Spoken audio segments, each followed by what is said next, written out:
Então, na nossa aula de hoje, nós vamos discutir um pouquinho sobre assistência de enfermagem nesse transplante renal. Iniciando. É, o transplante renal, gente, como nós discutimos nas aulas passadas, ele só está indicado para aqueles pacientes, para aqueles indivíduos nefropatas que têm uma condição que não poderá ser revertida com os tratamentos alternativos, com medicação, com diálise peritoneal, com hemodiálise e com todos os outros cuidados que nós vimos nas aulas passadas, tá? Então ele vai ser muito para aquelas pessoas que vão ter um quadro irreversível comprometimento da função renal, inerente muito à insuficiência renal crônica, porque como nós vimos, a insuficiência renal aguda, apesar dela ser severa, ela tem sim como ser revertida e não chega ao extremo de ocorrer um transplante renal. Só um minuto que tem alguns colegas querendo entrar. Porém, para que seja realizado, que o paciente seja submetido a um transplante renal, é feita uma avaliação clínica que tem uma lista enorme de exames, onde hoje eu vou postar para vocês os principais exames. Também tem uma lista muito grande de critérios para essa pessoa ela poder receber esse órgão ou para ela poder doar, dependendo se ela for uma doadora ou receptora. E também tem uma lista maior ainda de cuidados de enfermagem que vocês vão ter que prestar para esses pacientes, tá? Tanto para quem fez a doação, logicamente que o pós-operatório dele vai ser bem mais tranquilo para quem recebeu esse rim, porque ele já estava com comprometimento de saúde antes de realizar o procedimento.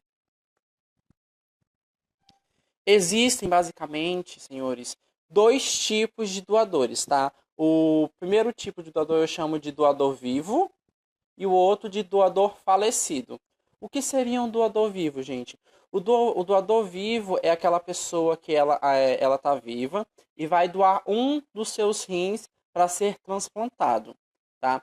É feita uma avaliação de saúde nesse doador vivo, onde é verificado se ele vai ser capaz de sobreviver apenas com um rim. E quase sempre vai existir essa possibilidade, tá? É feito todos os exames, todos os testes, porque hoje nós sabemos que uma pessoa muito bem, consegue sobreviver apenas com um rim. O rim que fica nele, juntamente com algumas transformações orgânicas, consegue compensar a falta desse outro que foi retirado para ser transplantado, tá? Então a pessoa consegue viver uma vida perfeitamente normal dentro das possibilidades. Ela não vai precisar ter grandes cuidados, grande restrição. Só vai ter que mesmo ter os cuidados de um pós-cirúrgico. Como foi uma grande cirurgia, ela vai ter aquele tempo de recuperação, mas após passar esse tempo de recuperação, desse pós-cirúrgico, ela vai viver a vida dela normal com esse órgão que restou, tá? Geralmente, esses doadores, gente, ele tem um parentesco muito próximo com quem vai receber. É, a legislação brasileira permite que esse parentesco seja até quarto grau. Se não tiver ninguém da família, esse paciente entra na fila de espera e aguarda na fila de espera até a disponibilização de algum rim. E também nós temos o segundo tipo de doador, que é o doador falecido.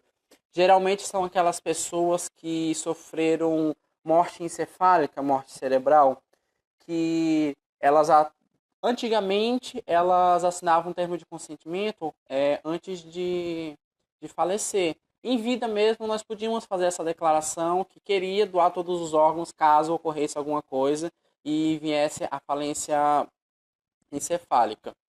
Hoje precisa-se da autorização da família, por mais que a pessoa em vida ela diga que quer ser uma doadora de órgãos, quer que os órgãos dele sejam doados, ela ainda precisa da autorização da família após esse período de morte, tá? Além disso, independentemente se for um doador vivo e se for um doador falecido, precisa haver alguns tipos de compatibilidade, tá? Especificamente, são três tipos de compatibilidade que eu vou explicar para vocês quais são essas três, um pouquinho mais a seguir, tá bom? E são feitos todos esses testes para a gente ver. Às vezes, quem vai receber o órgão não é 100% compatível com quem doou. Daí a gente utiliza algumas medicações para compensar isso, tá? Então nem sempre o doador e o receptor vão ser 100% compatíveis, mas tem que chegar muito próximo a essa porcentagem de 100%. É, o doador vivo, para ele poder doar um rim, na verdade, para ele poder doar qualquer órgão, mas aqui no nosso caso vai ser o rim, né, porque é transplante renal, ele tem que atender alguns critérios, eles têm que atender alguns requisitos que eu listei aqui para vocês. Eles têm que estar em bom estado de saúde física e mental, porque se ele tiver algum problema de saúde física, isso vai piorar e ele pode se rebaixar e até falecer devido à falta desse órgão ou a sobrecarga no organismo dele. E também ele tem que estar bem de saúde mental, porque vocês imaginem uma pessoa que já está com comprometimento patológico, for retirada um órgão dela e isso pode causar algum problema futuro. Isso pode agravar muito a patologia mental dela. Então ela tem que estar em bom estado físico e mental, tá? Além disso, ela tem que ter compatibilidade sanguínea com o receptor. Os senhores já estudaram hematologia, gente? Os tipos de sangue, quem é compatível com qual? Sim ou não?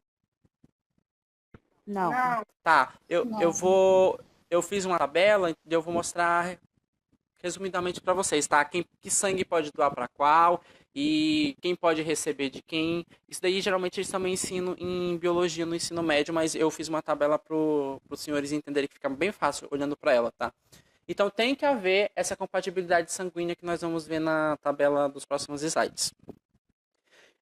Esse doador, ele também tem que realizar todos os exames para esse tipo de cirurgia, tá? Nós temos uma lista de exames que ele tem que fazer, que eu vou apresentar esses exames para vocês nos próximos slides. Ele tem que ser maior de 21 anos, gente. A legislação antigamente falava que tinha que ser maior de idade. Hoje, eles preconizam mais pessoas que são maiores de 21 anos, tá? Porque em alguns países a maioridade é atingida com 21 anos, em outros com 16. No Brasil é com 18, tá? Mas para fazer transplante de órgão, a pessoa tem que ter mais de 21 anos. Porque subtende-se que nessa idade de 21 anos a pessoa já saiu daquela faixa da adolescência e está já na faixa no estágio da vida adulta propriamente dito. Uma pessoa com 21 anos, ela ainda é considerada adolescente, tá? Por mais que ela seja maior de idade. Então, ela tem que ter mais de 21 anos. Além disso, ela tem que passar por um estudo imunológico, onde o sistema imunológico dela vai ser estudado e verificado, tá? E o sistema imunológico, tanto de quem doar e tanto de quem vai receber esse órgão, tem que ser compatível. Por quê? Porque se o corpo do receptor, ou seja, de quem vai receber esse órgão, não tiver compatibilidade de quem vai doar, quando ele foi implantado esse rim, o organismo vai reconhecer aquele rim como um corpo estranho e vai começar a atacar ele. Vai ocorrer o que nós chamamos de rejeição. E o processo foi longo, o processo foi duradouro, o sofrimento enquanto a pessoa estava fazendo hemodiálise, esperando na fila de espera, e essa fila de espera é enorme. Daí, quando surge esse rim, nós temos que evitar ao máximo que ele seja rejeitado, tá? E além disso, o doador ele tem que ser voluntário. Eu vou mostrar para vocês um pouquinho mais à frente também, ou acredito, deixa eu ver se já é no próximo. A legislação. No Brasil, gente, a primeira lei que regularizou e regulamentou o transplante de órgãos foi a Lei 4.280 de 1963. Porém, em janeiro de 1998, entrou em vigor a Lei 9.434 do ano de 1997, que ampliava os critérios de doação em vida, tá? Porque aqui na primeira, em 63, era bem limitado o número de órgãos, até porque a medicina era outra. Né? Nós não tínhamos tantas práticas, não tínhamos tantos recursos, não tínhamos tanta tecnologia. Então, era tudo muito limitado. E com a lei de 97, 9.434 de 97, ampliou os critérios de adoção que esse doador vivo poderia fazer enquanto ele ainda tivesse em vida, tá? Por que eu falei para vocês que ele tem que ser um doador voluntário? Porque a lei proíbe comercialização de órgãos no Brasil, tá? É proibido fazer compra e venda de órgãos. Tem essa proibição prevista em lei.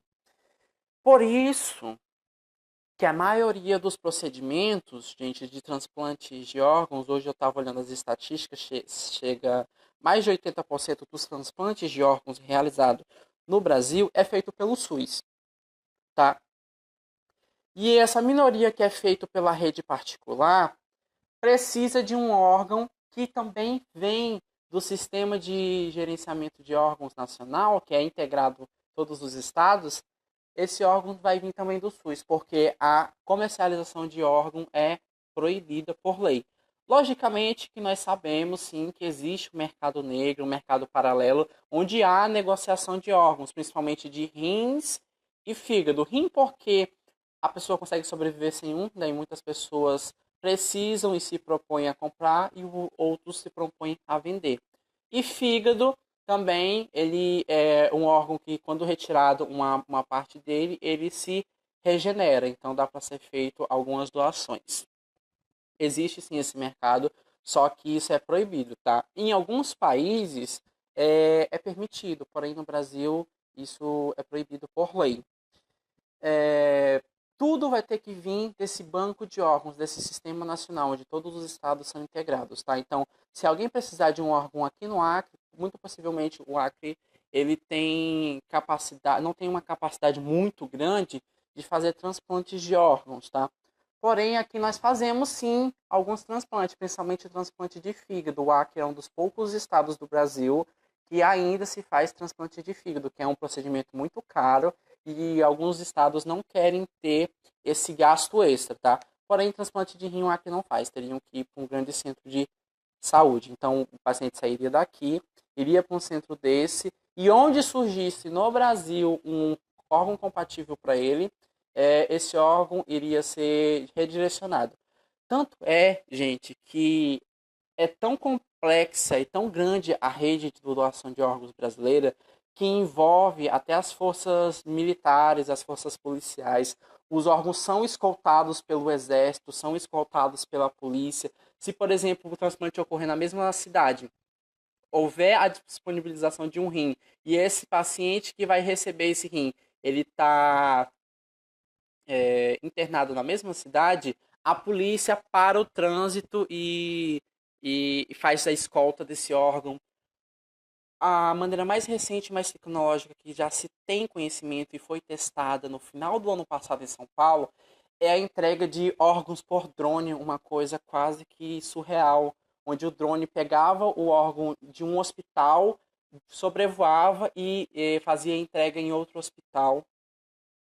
Se for em estados diferentes, o exército pode ser mobilizado para fazer esse translado de um estado para outro desse órgão. Aqui eu estou dizendo um exemplo que a pessoa consegue esse rim no banco de órgãos, tá? Mas se, por exemplo, for um doador da família, isso não vai acontecer. Os dois vão se internar ao mesmo tempo e a cirurgia vai ocorrer também quase ao mesmo tempo, em salas uma do lado da outra. Retira de um e já implanta no outro.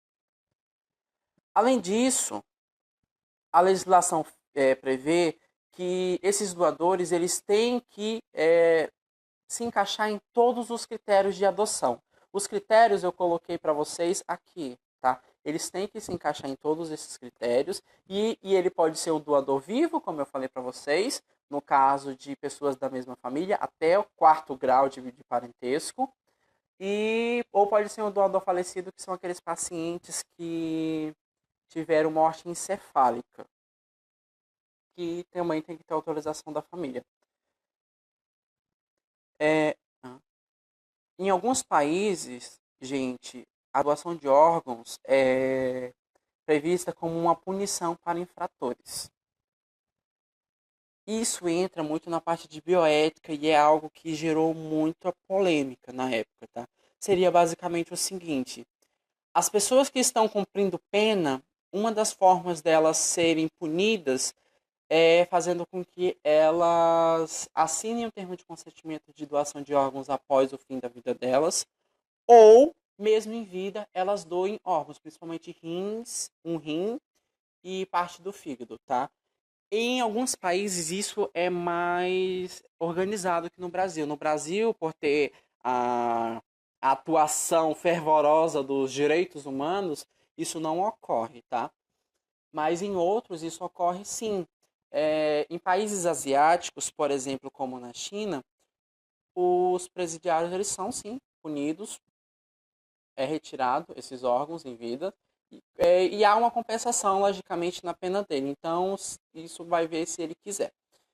Também ocorre que aqui no Brasil, para esse órgão ser doado por uma pessoa que sofreu por morte encefálica, além de ela indicar que ela quer ser uma doadora em vida, a família precisa autorizar. Em países asiáticos como a China, independentemente da escolha da família, se a pessoa morrer por morte encefálica, o governo pode sim retirar esses órgãos.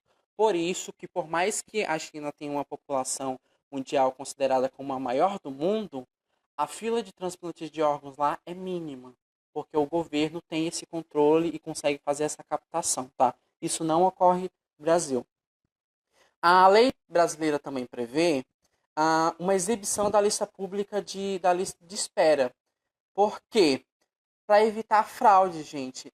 Sempre nós vamos saber quem é que está no primeiro da lista e qual é o órgão que vai estar disponível, para que não ocorra essa fraude, esse órgão seja desviado ou seja traficado, tá? Então tem essa exibição sim da lista pública da lista de espera por um transplante de órgão, principalmente órgãos de rins e fígado.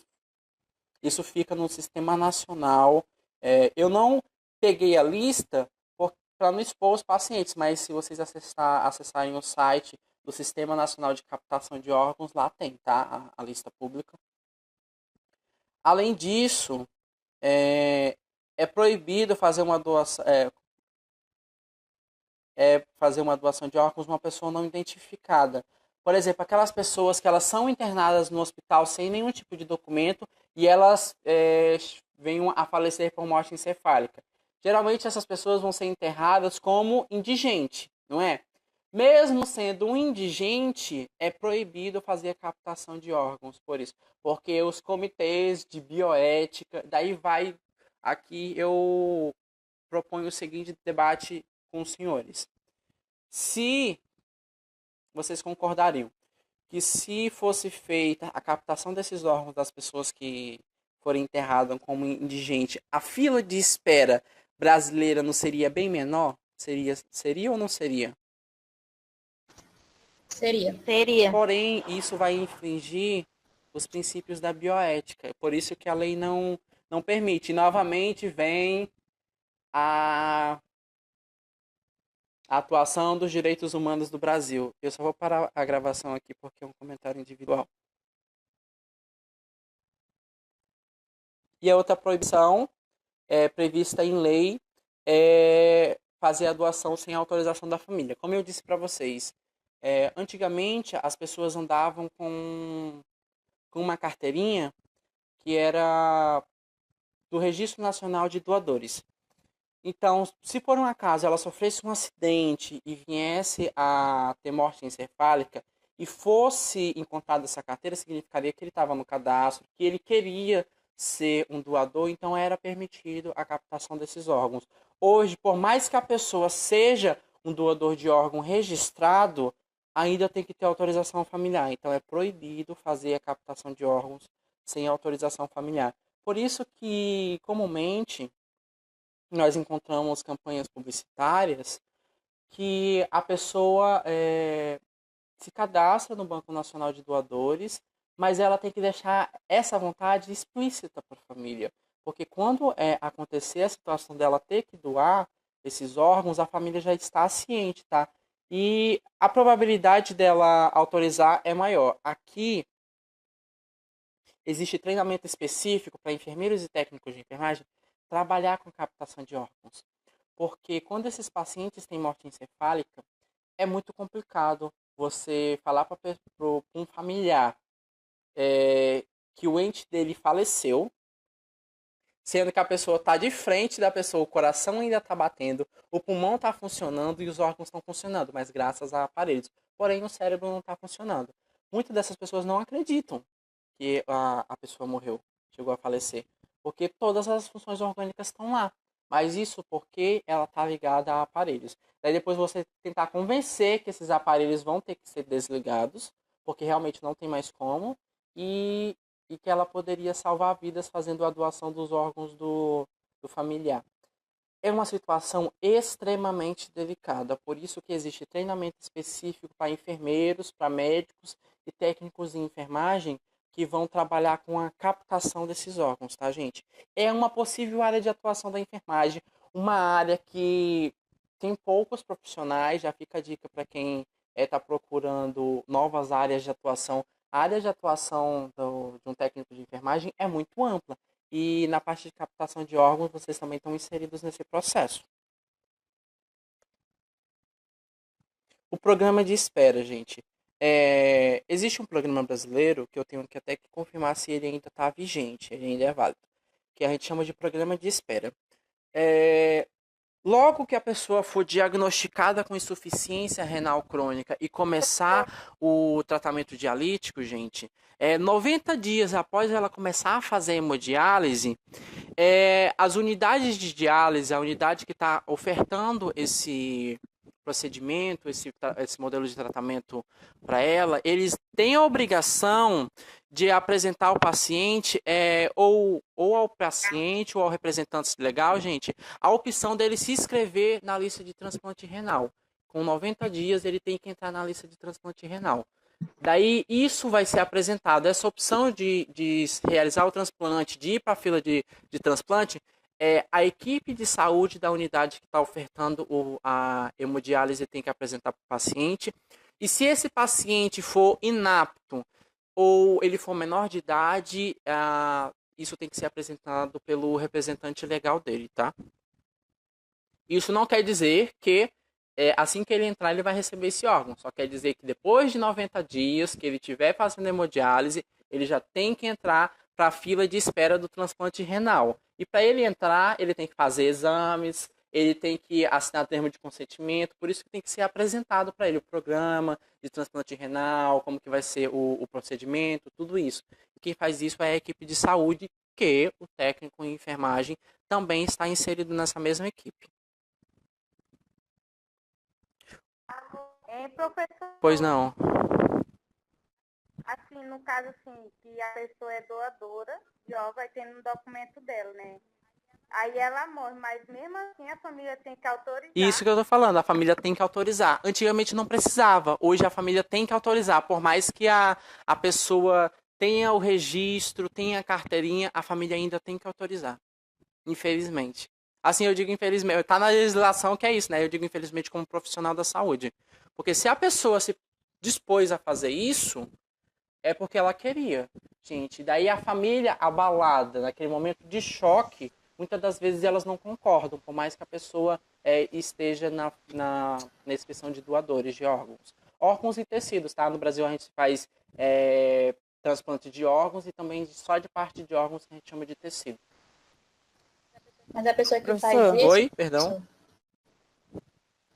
a pessoa que faz isso, ela já pensa na felicidade da outra pessoa que vai receber, né? Por isso que ela Sim, sim. quer Mas doar. aí é que tá que eu falei pra vocês. Os programas atuais, as campanhas, na verdade, atuais, que a gente sempre vê na televisão, principalmente na época de setembro, que nós temos o Setembro Verde, que é para o mês do doador de órgãos, de doação de órgãos, prevê que a pessoa ela se disponibilize, faça assim um cadastro para ser doador e comunique à família. Porque havia casos que nem a família sabia que a pessoa queria fazer doação de órgãos. Só iam descobrir na hora quando era apresentada a carteirinha. Pois não. professor, e quanto tempo um órgão pode ficar fora de um corpo? Como é que é? Olha, eu vou Quanto... mostrar para vocês como que é feita a captação desses órgãos, tá? Mas de antemão, ocorre da seguinte maneira. Depois que foi feita a constatação da morte encefálica, geralmente ele é retirado o mais rápido possível, em 30 minutos, no máximo 48 horas, porque as máquinas estão fazendo com que ele funcione, tá? O transporte tem que ser em pouquíssimas horas. Por isso que é utilizada a força militar, é utilizada a força policial, aviões médicos, os aviões do exército, isso tem que ser feito em horas, esse transporte. Mas a manutenção da pessoa com morte encefálica tem que ocorrer em no máximo 48 horas. Mas se ocorrer nos primeiros 30 minutos é melhor ainda. Tem que ser o mais rápido possível. Tá? Mas eu vou mostrar para vocês os tempos direitinho nos próximos slides. Aqui eu vou falar para vocês, gente, como que é feita a seleção do doador. O que esse doador ele tem que ter, além dos critérios que nós discutimos, para ele poder fazer essa doação. Primeiro, ela tem que ter compatibilidade sanguínea. O sangue tem que ser compatível, tá? Depois, gente, tem que ter eu não disse para vocês que eram 3 níveis de compatibilidade. Depois tem que ter o que nós chamamos de compatibilidade de antígeno de histocompatibilidade, que é o LA. O que é isso, gente? Além do sangue ser compatível, os antígenos do tecido de uma pessoa com a outra também tem que ser compatível. Tem que ter compatibilidade de sangue, tem que ter compatibilidade de tecido e também tem que ter compatibilidade de antígeno, de sistemas imunológicos. Tem que haver basicamente esses 3 tipos de compatibilidade, tá? Por isso, que se vocês forem analisar, pessoas da mesma família seriam mais compatíveis, né? Porque elas possuem grande parte dos mesmos genes, possuem as informações genéticas semelhantes, então o sangue provavelmente vai ser o mesmo ou compatível, o tecido também vai ser compatível e os antígenos também vão ser compatíveis. Um caso muito interessante é que irmãos gêmeos univitelinos, que vocês sabem que existem 2 tipos de gemelaridade, né? Que vocês estudaram saúde da mulher, gente? Ainda Clínica não. médica? Não. Também não. Existem 2 tipos de gêmeos, hein? Os gêmeos idênticos e os gêmeos bivitelinos. Os gêmeos idênticos nós chamamos também de univitelinos. É quando, lá no início, quando vocês estudaram fisiologia, o óvulo é fecundado pelo espermatozoide e isso se divide em 2. Esses gêmeos vão ser idênticos. Então, o mesmo material, eles vão ser quase que uma cópia do outro. Tá? É do mesmo sexo, tem o mesmo material genético. Eles são considerados pelas ciências clones naturais, tá? Então, se um desses gêmeos precisar de um órgão, com certeza o outro vai ser 100% compatível. Só que isso é raro. Gêmeos idênticos é muito raro, não é? Mas é uma opção. Quem for gêmeo idêntico e um sofrer de doença renal, por algum motivo, o outro vai ser 100% compatível. Então, fica muito mais fácil a doação. Se não houver isso, nós vamos para o outro grau de parentesco, que é entre irmãos. Geralmente, já que eles têm o mesmo pai e a mesma mãe, eles compartilham quase que 100% do material genético também. Então, eles são muito compatíveis. Se os irmãos não forem compatíveis, que pode ocorrer, o irmão não ser compatível, procuram nos outros graus de parentesco. Pai, mãe, tia, primo. Só não pode passar do 4º grau de parentesco. Então, é sempre verificado esses graus de compatibilidade. Se for na família, é mais fácil e mais rápido o processo. Senão, essa pessoa, infelizmente, tem que entrar para a lista de espera.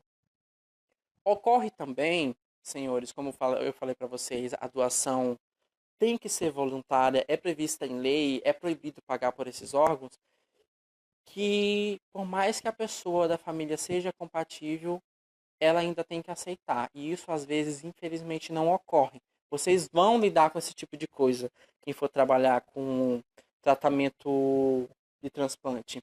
Às vezes, o irmão é compatível com o outro e ele não aceita, ou por medo, ou, enfim, os motivos são inúmeros, tá? Isso também pode ocorrer. E a pessoa vai ter que, novamente, entrar para a fila de espera. E não vale nós, profissionais da saúde, fazer julgamentos, porque a nossa função não é essa, tá? No máximo que nós vamos fazer é falar que ele é compatível, que que ele poderia salvar a vida. Se isso não ocorrer, ele vai ter que ir para a fila de espera, como qualquer outro que não encontrou algum familiar compatível a ele. Então, dessa maneira é feita a seleção. É verificado esses 3 níveis de compatibilidade: compatibilidade sanguínea, compatibilidade de antígenos e compatibilidade de tecido. Professor, pode voltar a explicar um pouquinho mais lá para trás, porque ficou falhando aqui. Qual? Um pouquinho mais para trás, onde? Pois é, aí é que tá, porque ficou falhando, faz a hora que tava falhando e não dava para te escutar de jeito nenhum. Vamos continuar.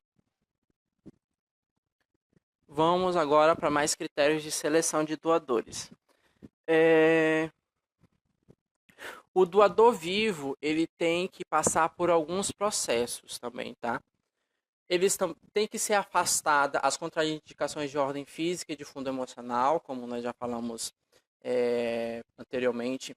Tem que ser feita a comparação do grupo sanguíneo do doador com o receptor, por isso que eles têm que ser compatíveis, os grupos sanguíneos que nós falamos. É realizada uma prova cruzada que nós chamamos de cross-match, onde são verificados os anticorpos e os antígenos. Vai entrar aqui aquele caso que eu disse para vocês, gente. Se quem vai receber esse órgão vai produzir anticorpos para atacar o órgão que for doado. Então é feito também esse teste, tá? Porque não compensa e não é válido fazer o transplante de órgão num paciente se o corpo vai rejeitar. Então, nós temos como saber o nível de rejeição através dessa prova cruzada. Também tem que verificar a compatibilidade de tecido, que é o que eu falei para vocês, que é o HLA, que é a compatibilidade de tecido. E também é verificado se a retirada do rim desse doador não vai causar nenhum prejuízo à saúde dele, tá? E se ele também não tem nenhuma doença transmissível. É feita uma série de exames. Se for constatado que ele é compatível, só que se for retirado esse órgão vai causar algum prejuízo à saúde dele, o procedimento não é feito, tá? Além disso, quem for receber o órgão começa a fazer tratamentos com drogas imunossupressoras, que por mais que seja tudo compatível, mesmo assim um órgão o corpo pode rejeitar. E para evitar essa rejeição, a gente faz a utilização de drogas imunossupressoras, que o objetivo é evitar a rejeição de órgãos, tá? Quem receber um órgão transplantado, gente, vai passar o resto da vida tomando essas drogas imunossupressoras. Mas é melhor do que a situação que ele estava, sem perspectiva, na máquina de hemodiálise, tá? Ele vai viver a vida normal dele, porém ele vai ter que fazer o uso dessas drogas, porque há relatos de rejeição muito anos após o transplante, então tem que ser feito o uso dessas drogas. Aqui tá a tabela de compatibilidade sanguínea e grupos sanguíneos que eu falei para os senhores, tá? Nós temos registrado em literatura, basicamente, 4 grupos sanguíneos, gente. O grupo sanguíneo O, o grupo sanguíneo A, o B e o AB, tá? Aquele negócio de positivo e negativo não vai entrar aqui, mas todo mundo sabe se o seu sangue é O positivo, O negativo, A negativo ou A positivo, e aí por aí vai, tá? Mas os grupos sanguíneos aqui não vai entrar fator de RH, aquele positivo e negativo. São esses 4, tá? O, A, B e AB. É conhecido, e gravem essa informação, o sangue O, ele é conhecido como doador universal. Ele pode doar para todas as pessoas. Ou ele pode doar sangue, e também é o primeiro critério, não é o primeiro critério de compatibilidade sanguínea para doação de órgãos. Então, uma pessoa com sangue O, em teoria, pode doar também para vários indivíduos. Nós chamamos ele de doador universal. Porém, ele só recebe de outro O. Infelizmente, o sangue O, ele doa para todo mundo, só que ele só pode receber sangue ou tecido ou órgão de outra pessoa com o grupo sanguíneo O. E como vocês sabem, o grupo sanguíneo O, principalmente o O negativo, é um sangue considerado raro. A outra curiosidade é o AB. O AB, nós chamamos ele de receptor universal. Ele recebe sangue de todas as outras letras. Porém, ele só pode doar para outro AB. Tá? Vamos ver agora eles separadinhos. Tá? Vamos ver. Grupo sanguíneo O. Ele só pode receber órgão, só pode receber sangue de uma outra pessoa O. Porém, ele pode doar para todos os grupos. O O doa para o próprio O, doa para o A, doa para o B e doa para o AB. Então, ele recebe apenas do O e pode doar para todos os outros grupos. O, A, B e AB. O grupo sanguíneo A, ele pode receber sangue do O, porque o O é universal, vai valer para todos, e de outra pessoa com sangue A. E ele pode doar para outra pessoa com sangue B e pessoas com sangue AB. Pessoas que têm o sangue do grupo sanguíneo B, B positivo ou B negativo, elas podem receber órgãos ou tecidos novamente do grupo sanguíneo O, porque o O é universal. E também pode receber sangue do grupo sanguíneo B, que é igual ao dele. Porém, na doação, ele só pode doar para um outro B e para um AB. E o último grupo sanguíneo é o grupo sanguíneo AB. Ele pode receber de todos os outros, tá? Como eu falei para vocês, ele é o receptor universal. Pode receber de todos os grupos sanguíneos, porém, ele só pode doar para um AB. A ressalva aqui basicamente é essa. O O é doador universal, doa para todos, vocês podem verificar, tem O em todos aqui. E o AB, ele só pode doar para ele mesmo, mas ele recebe de todos, então todos os grupos sanguíneos estão aqui. Isso é o que nós chamamos de compatibilidade sanguínea. É o primeiro exame a ser feito, é verificado os grupos sanguíneos de quem vai doar e de quem vai receber. Se o grupo sanguíneo for compatível, aí sim, vamos para a segunda parte de exames. Mas o primeiro é essa, de compatibilidade sanguínea. Daí estudem essa tabela, tá aqui, isso cai em tudo, em todo concurso. Isso vocês estudam em clínica médica, vocês estudam em saúde da mulher, estudam em hematologia, estudam no ensino médio em biologia e nos concursos que vocês vão fazer também cai, tá? Então é algo importante de se aprender. Quais são os principais exames pré-operatórios? O que foi feito todos os exames de compatibilidade, né? E foi verificado que esse órgão é compatível. O sangue é compatível, o tecido é compatível e o sistema imunológico é compatível. Os três são compatíveis, então está apto para fazer a doação e o receptor para receber. Então vamos para a cirurgia. Na cirurgia, nós temos uma lista de exames que nós chamamos de pré-operatório, antes que ocorra essa cirurgia. É feito novamente a tipagem sanguínea para confirmar e não haver nenhum tipo de dúvida. É feito também a análise do HLA, que é aquela tipagem histopatológica, que vai verificar se os tecidos são compatíveis. É feito um exame de imagem que nós chamamos de uretrocistografia miccional retrógrada, que seria basicamente o seguinte: a gente tem que fazer um raio-x das vias urinárias para ver como elas se comportam. Porém, via urinária não aparece no raio-x normal. O que é feito? É passado uma sonda nesse paciente e é enchido toda a bexiga e os ureteres com um líquido e com contraste, tá?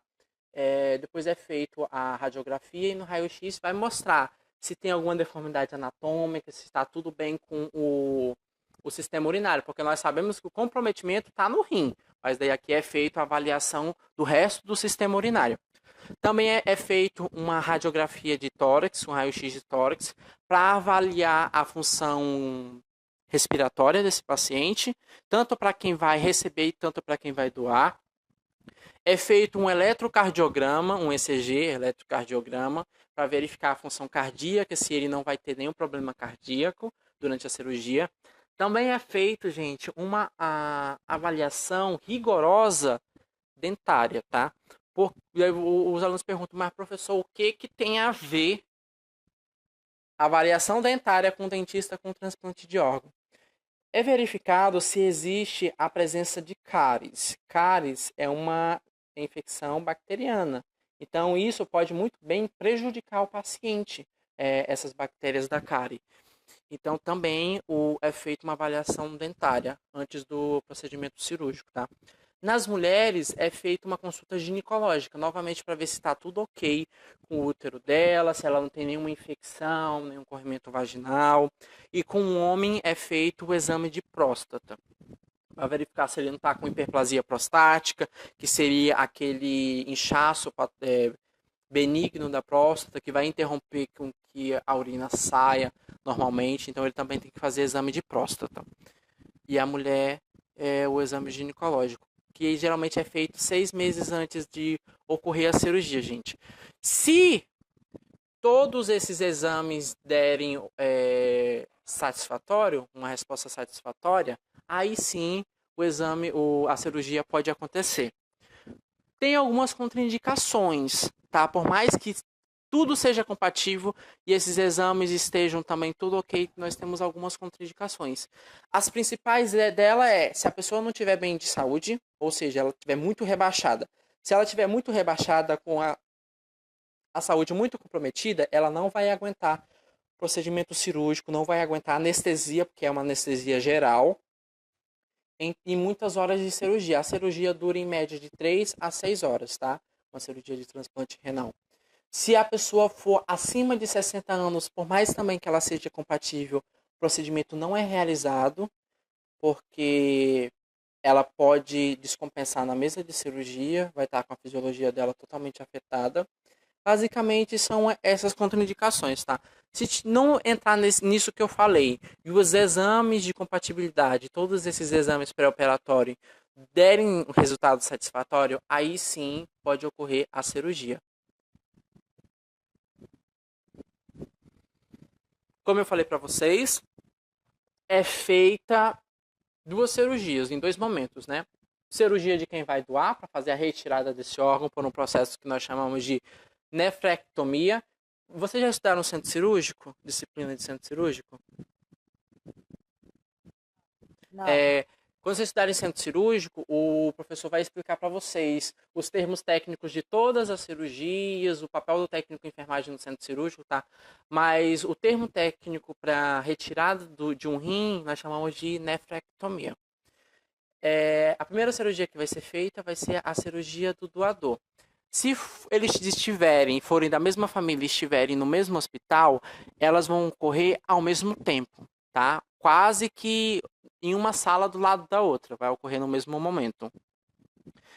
Só que as equipes vão ser diferentes, que também não pode misturar as equipes. Só vai ser retirada de uma sala e transportada para outra ao mesmo tempo.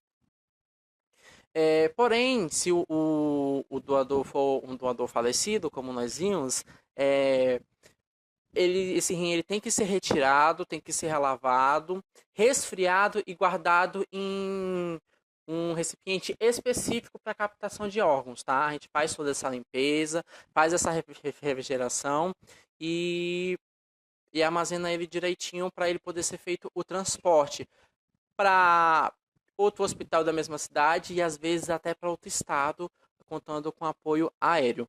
O tempo máximo, gente, de retirada desse órgão após o coração parar, porque toda a função orgânica está funcionando num paciente que morreu com morte encefálica, mas está funcionando porque ele está ligado a aparelhos, tá? Então esses aparelhos são desligados e assim que o coração para, o tempo máximo de espera para se retirar esse rim é de 30 minutos. Então depois que o coração parou, tem que ser retirado até 30 minutos. E isso pode ser suportado até 48 horas, que é o tempo máximo da preservação de um órgão fora do corpo, que foi o que eu respondi para a colega, quando ela perguntou qual é o tempo que um órgão dura fora do corpo. No máximo 48 horas. Porém, isso tem que ser feito da maneira mais rápida possível, de preferência nos primeiros 30 minutos, tá?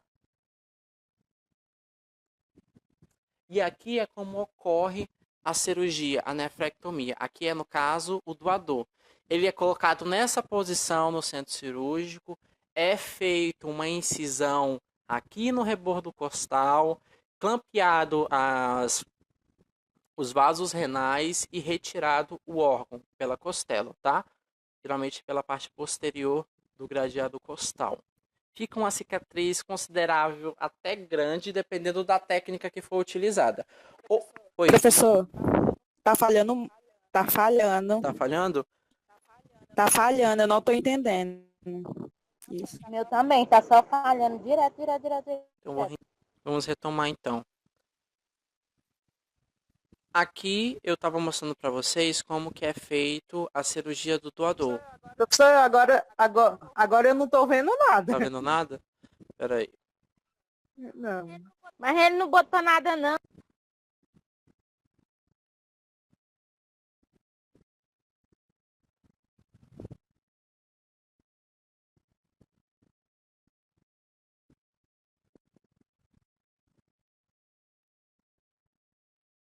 Então, gente, aqui eu estava mostrando para vocês como que é feita a retirada desse rim do doador, tá? Tenho sempre em mente que é feito 2 cirurgias ao mesmo tempo, de quem vai receber e de quem vai doar. Aqui é como é feito a retirada desse rim. Ele fica nessa posição para realizar o procedimento de nefrectomia. O que seria nefrectomia? A retirada cirúrgica do rim. Eu disse para vocês que ela é retirada aqui, geralmente pelo rebordo costal, pelo gradeado costal. Esse rim fica uma incisão até um pouco grande, ou seja, uma cicatriz um pouquinho grande. Dependendo da técnica que for utilizada. Gente, hoje existe algumas técnicas que são minimamente invasivas, que é feito pelas famosas videocirurgias, que é feito apenas 4 furinhos e o rim consegue ser retirado, tá? Não precisa fazer aquele corte e ficar aquela cicatriz enorme. Mas, independentemente se for uma técnica tradicional ou uma técnica de videocirurgia, o objetivo vai ser a retirada desse órgão para ir na sala ao lado, que o receptor já vai estar aguardando. Como que é feita a cirurgia do receptor, gente? Como muitos alunos pensam, os rins originais dele não vai ser retirado, tá? É feito um desvio da circulação e próximo à bexiga, lateralizado à bexiga, perto do osso da pelve, esse novo rim vai ser implantado. Então, a pessoa fica com 3 rins. Porém, apenas um vai estar funcionante, que é o saudável. Quais são os casos que os rins originais que não funcionam vão ser retirados? Se for verificado algum tipo de infecção neles, tá?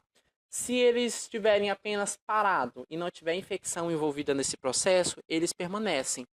Por quê, gente, que eles vão permanecer?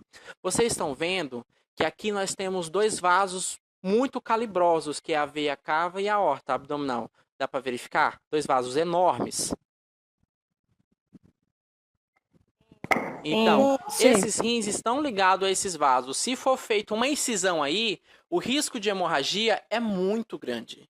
Então, eles ficam, tende-se para evitar esse risco, deixar eles aí mesmo, que não vai causar mal algum, eles não vão se recuperar, porque esse paciente está com insuficiência renal crônica, mas também não vai prejudicar a saúde dele. Então, só é feito um desvio e implantado o novo rim.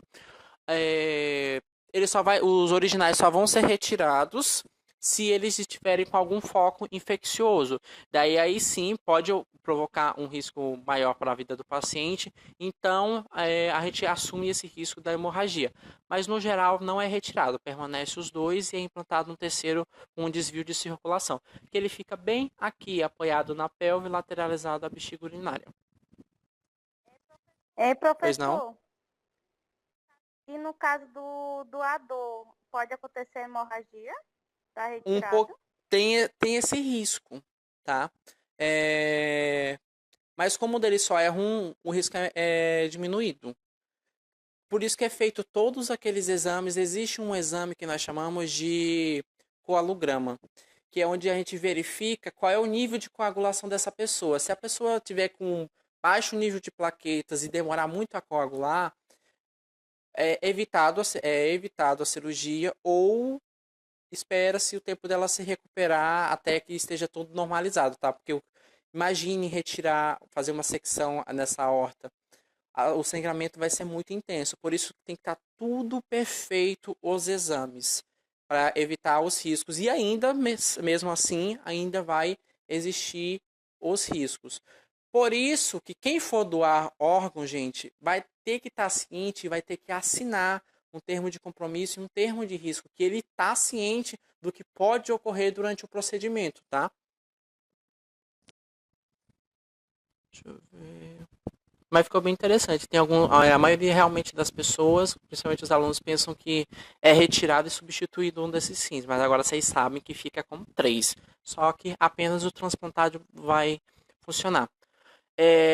O que é interessante aqui, gente, a partir do momento que esse rim transplantado ele for ligado, ele já começa a funcionar imediatamente, na mesma hora. Porém, em algumas pessoas ele pode demorar um pouco a funcionar. Então, o que ocorre nesse caso, quando esse rim ele demora um pouquinho a funcionar, não funciona de imediato? A pessoa vai ficar fazendo algumas poucas sessões de hemodiálise enquanto esse rim funciona. O objetivo não é sair da hemodiálise, mas infelizmente se o rim não funcionar logo, de maneira imediata, ela vai ter que fazer poucas, mas são poucas sessões mesmo, enquanto esse rim começa a funcionar. Mas no geral ele funciona de maneira imediata. Assim que o médico fez a ligação sanguínea e a ligação com o ureter, ele já começa a funcionar, já começa a produzir urina. Agora vai vir a parte pesada da nossa aula, tá? Isso aqui foi simples, foi legal. A assistência de enfermagem. Vocês, futuros técnicos de enfermagem, vão prestar cuidados no processo de transplante renal em todas as etapas do procedimento, gente. No pré-operatório, antes desse paciente entrar na sala de cirurgia, ou enquanto ele está se preparando para fazer a cirurgia. No intraoperatório, que é lá dentro da sala de cirurgia, no momento da cirurgia, aqui eu coloquei para vocês o que envolve apenas o transplante, tá? Mas o técnico em enfermagem tem outras inúmeras funções dentro da sala operatória, só que isso vocês vão aprender na matéria de centro cirúrgico, quando o técnico de enfermagem é instrumentador, quando o técnico de enfermagem é circulante, tá? Aqui eu vou falar sobre a função intraoperatória relacionada ao procedimento de transplante renal. Mas tem outras, muitas outras, que vocês vão aprender em centro cirúrgico. E depois que o paciente sair da cirurgia, tem o pós-operatório, que é o mais complicado e mais perigoso, tá? E o técnico de enfermagem também vai ter que atuar nesse momento. No pré-operatório, gente, vocês vão verificar algumas situações, vão ver se o paciente realizou todas as orientações dadas previamente. Ele vai ter que permanecer em jejum, tá? Em jejum absoluto. Com restrição hídrica ele já estava há muito tempo, enquanto ele estava fazendo os processos de hemodiálise, mas ele vai ter que permanecer em jejum. O local que for feita a incisão, ou seja, onde vai ser feito o corte, se esse paciente tiver pelos, vocês vão ter que fazer a tricotomia. Isso é feito antes da sala da cirurgia, tá? E também dá para fazer dentro da sala operatória. Tem os 2 momentos para se fazer uma tricotomia. Tricotomia é o termo técnico utilizado para a retirada dos pelos, para ser feita essa depilação, tá? O técnico de enfermagem que faz essa tricotomia. Também vão ter que fazer um preparo com essa pele, ou seja, vão ter que fazer uma limpeza prévia dessa pele. Geralmente, vocês podem aconselhar o paciente de vocês a tomarem um banho antes do procedimento cirúrgico, e esse banho tem que ser feito com antisséptico, tá? Geralmente é clorexidina degermante. Vocês conhecem, né? Clorexidina degermante.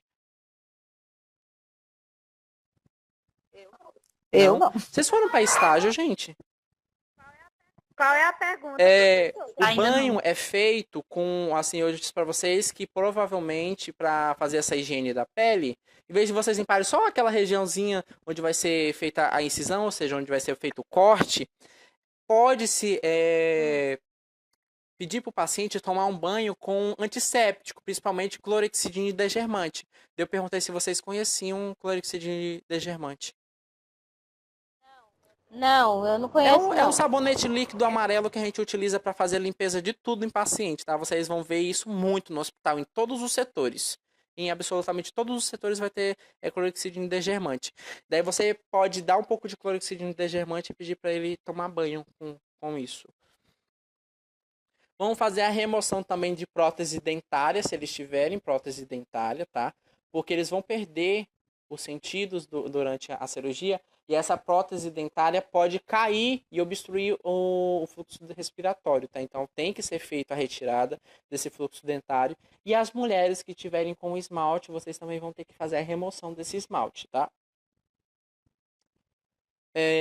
Outro cuidado de enfermagem no pré-operatório. Tudo isso que eu estou falando para vocês é antes de começar a cirurgia. É muita coisa que vocês têm que fazer antes de começar a cirurgia. Vocês têm que limitar o número de visitantes e orientar eles sempre a lavarem as mãos antes de entrarem no quarto para prevenir infecção. Se vocês já fizeram todo o preparo desse paciente, se alguém trouxer alguma bactéria de fora, pode provocar uma infecção. Então tem que limitar o número de pessoas que vai entrar e os que entrarem tem que utilizar EPI e tem que fazer higiene das mãos.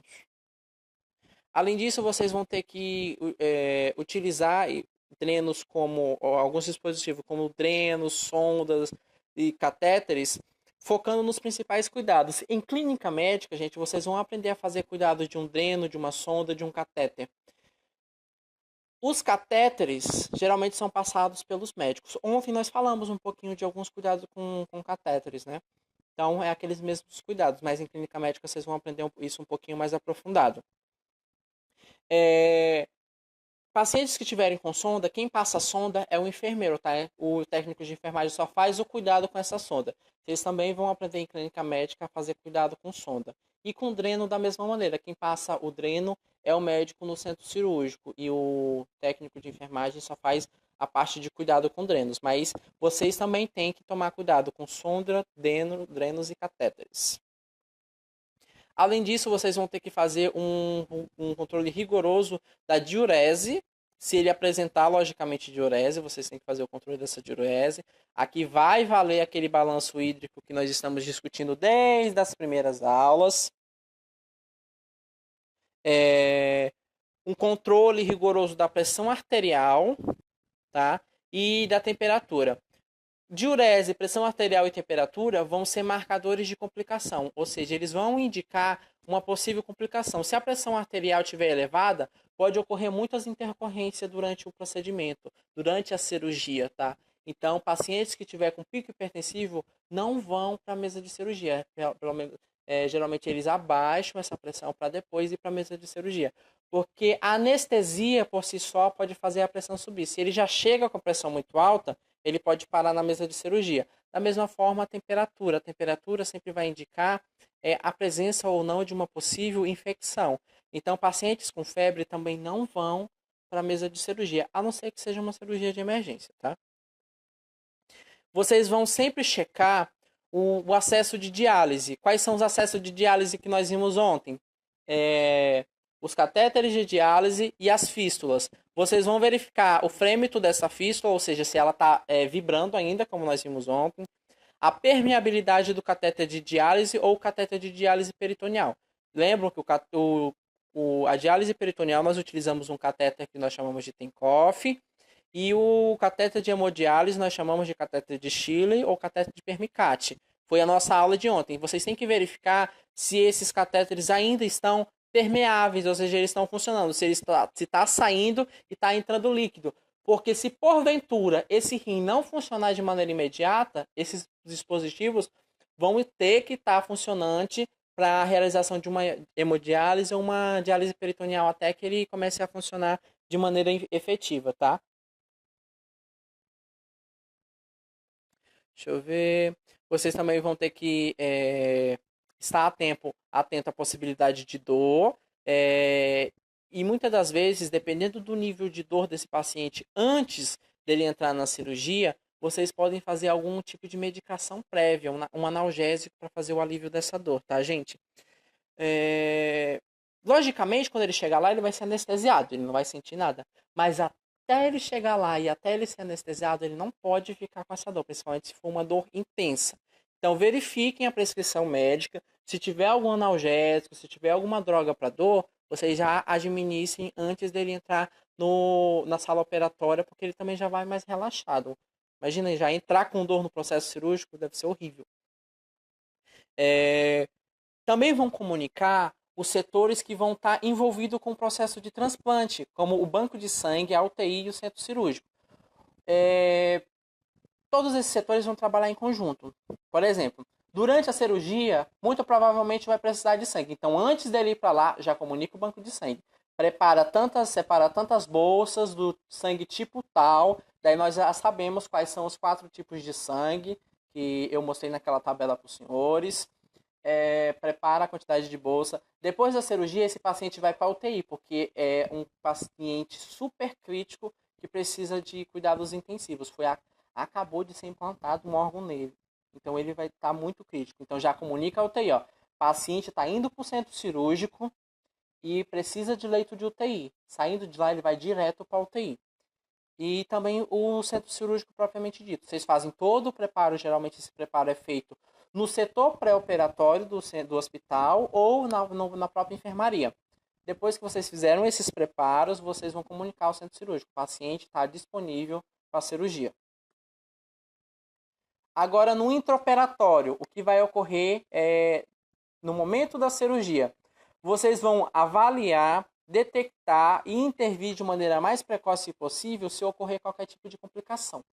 Se vocês verificarem hemorragia junto com o médico cirurgião, o enfermeiro, geralmente por ser um procedimento de larga escala, sempre vai ter um enfermeiro e o técnico de enfermagem vão trabalhar junto para evitar essa hemorragia e essa possível complicação.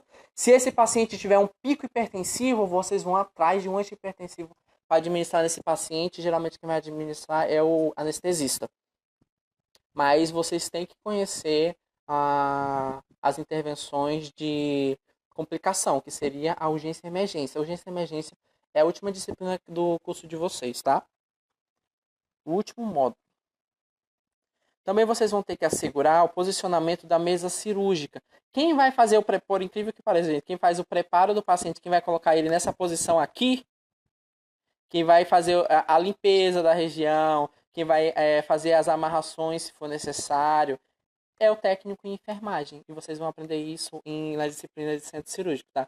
Como fazer todo esse preparo do paciente. Quando o médico chegar lá, ele já vai chegar escovado para se vestir. A mesa de cirurgia já vai estar montada também. Quem vai montar é um técnico em enfermagem especialista em instrumentação cirúrgica. Então ele só vai se vestir, jogar os campos cirúrgicos em cima do paciente e começar o procedimento cirúrgico. Todo esse preparo quem faz é o técnico em enfermagem, tá? É muito interessante o trabalho de um técnico em enfermagem no centro cirúrgico. Antes dessa pandemia, eu estava acompanhando os alunos em estágio. Eu levei eles para o centro cirúrgico do Santa Juliana e eles passavam quase 25 dias lá comigo no centro cirúrgico. E eu ensinava tudo para eles a circularem, a montar a mesa cirúrgica, a preparar paciente, porque tudo isso é função do técnico de enfermagem.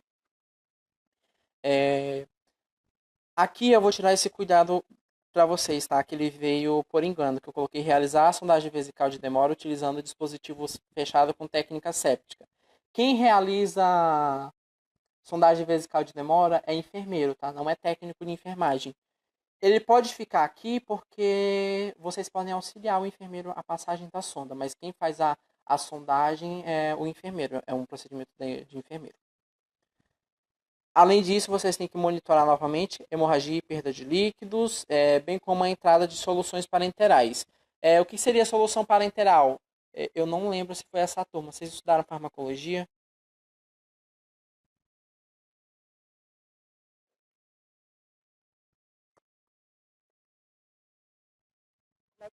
Vocês estudaram farmacologia? Estudemos. Tudo aquilo que vocês aprenderam de solução parenteral. O que é a solução parenteral? Que vai entrar por uma agulha. Melhor explicação direta e simples para vocês lembrarem. Pode ser soro, pode ser sangue ou pode ser medicamento, tá? Então tudo isso vocês têm que estar à disposição caso ocorra alguma intercorrência. Lembrando, gente, que é muito interessante que o soro que é injetado no paciente no centro cirúrgico, no momento da cirurgia, Não é na temperatura que a gente encontra na enfermaria. Geralmente esse soro é pré-aquecido no micro-ondas. Tem um micro-ondas no centro cirúrgico só para a gente aquecer soro. Para esse soro entrar numa temperatura um pouquinho maior no corpo do paciente. Por quê? Por ele estar sob efeito de anestesia, uma das reações adversas da anestesia é a hipotermia. A temperatura dele abaixa. E se você colocar uma solução aquecida, a temperatura dele se normaliza. Vão ter que realizar exames laboratoriais de urgência. Às vezes, o paciente está aberto na mesa de cirurgia, o médico encontra algo de anormal e precisa de um exame urgente. Daí o técnico de enfermagem vai ter que coletar a amostra, levar correndo essa amostra para o laboratório, já esperar o resultado que vai ter que sair da maneira mais rápida possível e levar para o médico ver esses níveis para ele saber do que ele está se tratando. Tá? Seria exame laboratorial de emergência.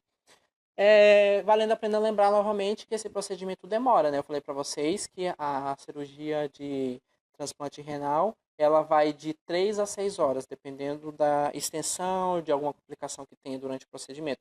Pode durar até mais de 6 horas, tá? Vocês vão ter que prevenir a ocorrência de hipotermia, que eu já falei para vocês, por meio de administração de soluções parenterais aquecida, ou seja, administrar um soro aquecido, uma medicação aquecida, para subir a temperatura desse paciente. E, como eu falei para vocês, no centro cirúrgico, nós temos micro-ondas. Vocês vão aquecer por 60 segundos e administrar esse soro. Também vamos prevenir a ocorrência de lesões ulcerativas. Tudo isso que eu mostrei para vocês aqui agora é o que vocês vão fazer durante o procedimento na sala operatória. Agora no pós-operatório, acabou a cirurgia. Aqui os cuidados são maiores, tá, gente? São mais redobrados. Vocês vão ter que fazer a evolução esperada do paciente dos primeiros dias após o procedimento, tá? E focando o funcionamento do rim. Então, vocês têm que entender o que pode ocorrer depois, logo depois que isso ocorrer. Vocês também têm que ter em mente a fazer a avaliação do enxerto que foi feito na via urinária, tá? Para você verificar isso, vocês vão verificar os sinais de infecção, que vocês já conhecem, os sinais de infecção, e também os exames laboratoriais, porque pelos exames laboratoriais nós vamos saber se esse rim está funcionando ou não. Outra maneira de verificar se esse rim transplantado está funcionando é pela saída de urina. Além disso, vocês vão ter que administrar e avaliar a terapia imunossupressora do paciente. Como eu falei para vocês, pacientes transplantados vão ter que tomar imunossupressor pelo resto da vida, que vai evitar a rejeição desse órgão. Muitas das vezes, depois de anos, o paciente deixa de tomar esse imunossupressor e o órgão é rejeitado, tá? Então ele tem que tomar o resto da vida esse imunossupressor. E quem começa a fazer a administração desse imunossupressor logo imediatamente após o procedimento cirúrgico é o técnico de enfermagem, tá? Tem as medicações, tudo certinho, a maneira de diluir, maneira de administrar. Isso seria a terapia imunossupressora, para evitar rejeição desse órgão. Também vocês vão ter que fazer uma detecção precoce das complicações relacionadas ao centro cirúrgico. As principais complicações seriam infecção e hemorragia, tá? Ou a própria rejeição, mas como vocês estão administrando a terapia imunossupressora, rejeição muito dificilmente vai ocorrer. Também vocês vão ter que preparar e testar todos os equipamentos que vão ser utilizados na UTI. O técnico de enfermagem que vai estar lá na UTI esperando esse paciente do centro cirúrgico, antes desse paciente chegar, já vai ter que estar com o leito arrumado, todos os equipamentos testados, porque quando o paciente chegar, ele já vai estar super estável, em estado gravíssimo, tá? Muitas das vezes ele pode compensar só nesse caminho do centro cirúrgico à UTI, ele pode descompensar, então tem que estar tudo na mais perfeita ordem e funcionamento. Então testem tudo antes desse paciente chegar lá. E quando ele chegar, tem que ser feita a avaliação. A avaliação é feita pelo médico, pelo enfermeiro e pelo técnico de enfermagem. Por isso que eu coloquei aqui. Avaliar o paciente ao recebê-lo na UTI. Vocês também vão ter que avaliar a função cardiopulmonar, principalmente frequência cardíaca. Por isso que eu sempre disse para vocês, gente, aquelas matérias iniciais que vocês aprenderam a verificar a pressão arterial, temperatura, frequência cardíaca, frequência respiratória, saturação de oxigênio, não foram dadas à toa. Aquilo é o básico da área da saúde que vocês vão utilizar em tudo. Nesse caso, nos pacientes que saíram do transplante, vocês vão ter que verificar a função cardiopulmonar pela frequência cardíaca, pela pressão arterial, pela frequência respiratória e pela saturação de oxigênio. Tudo isso tem valor de referência, tem um padrão que nós consideramos normal. Então, vocês vão verificar se tudo isso está normal. Se não tiver, tem que entrar com uma nova terapia, outros cuidados, comunicar toda a equipe para verificar o que está causando essa normalidade nos sinais vitais. Além disso, vocês vão ter que avaliar a hidratação desse paciente, tá? Fazendo reposição de líquido conforme a prescrição médica. Se tiver soro prescrito, vocês coloquem soro prescrito. Não é qualquer soro, geralmente tem soros específicos, daí vai estar na prescrição médica a quantidade e o tipo de soro, é só olhar, tá? Além de realizar o balanço hídrico, que ainda vai ter que ser realizado até esse paciente sair de alta. Também vão ter que avaliar a função renal, gente. Como que vocês avaliam a função renal? Quantificando a quantidade de diurese, ou seja, a quantidade de urina que sair. O padrão normal para um paciente recém-transplantado é 30 ml por hora ou mais, tá? É igual ou a 30 ml por hora. Se for menos que isso, muito provavelmente o rim não está funcionando de maneira adequada e esse paciente vai ter que fazer hemodiálise até o rim funcionar direito. A sonda que o enfermeiro passou ou o catéter urinário que o médico passou, eles têm que permanecer livres, sem nenhum tipo de obstrução. E é função do técnico de enfermagem fazer com que esse catéter não se obstrua, tá? Às vezes precisa lavar a sonda, precisa lavar o catéter, tudo quem faz isso é o técnico de enfermagem. Além disso, vocês avaliam os resultados dos exames laboratoriais que vão chegar, que vai dar o nível de creatinina, de ureia, de amônia. E a leitura desses exames eu vou ensinar vocês a fazerem semana que vem. E o mais importante de todos, fazer o manejo e controle da dor nesses pacientes.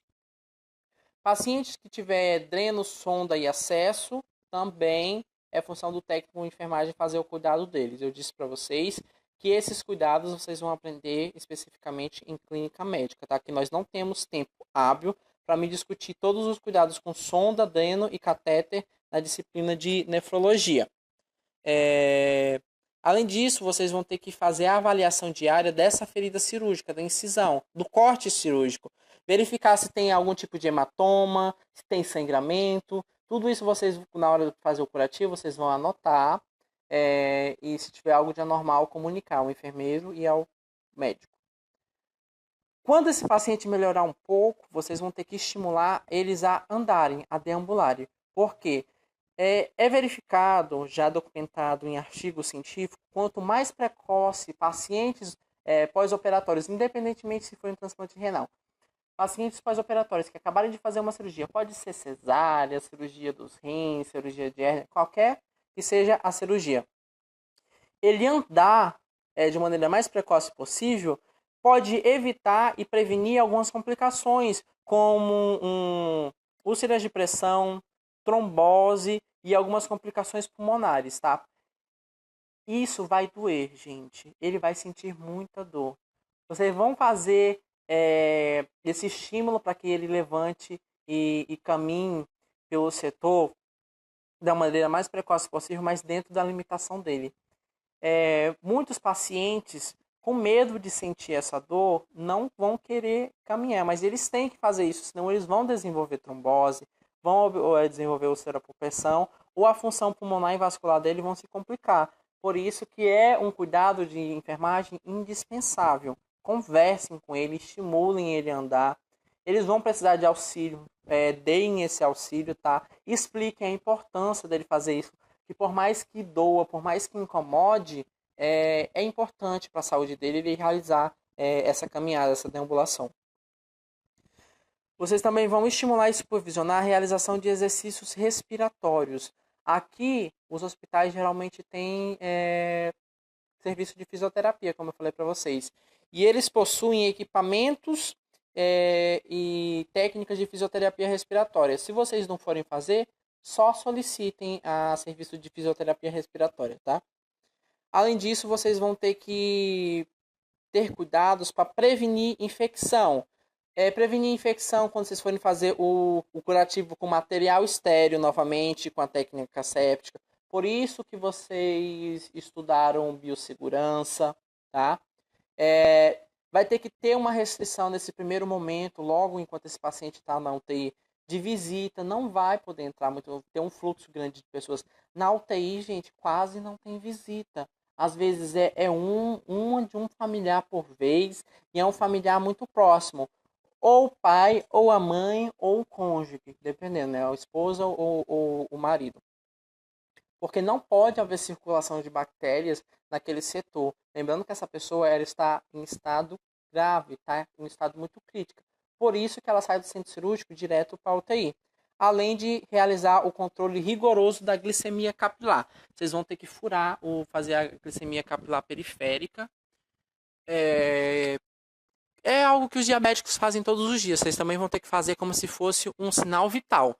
O nível de glicose não pode abaixar, porque senão esse paciente vai descompensar. E ele também não pode ficar muito alto. Por isso que tem que ser feito esse controle para a gente verificar esses valores. E fazer a correção. Se abaixar muito, nós temos que ofertar glicose. Se ele se elevar muito, tem que ser administrado algumas medicações ou até mesmo a insulina. Porque é muito perigoso esses valores ficarem muito baixos ou muito altos. Tudo isso são cuidados de enfermagem na parte pós-operatória, tá, senhores? Muitos cuidados que os senhores vão estar responsáveis.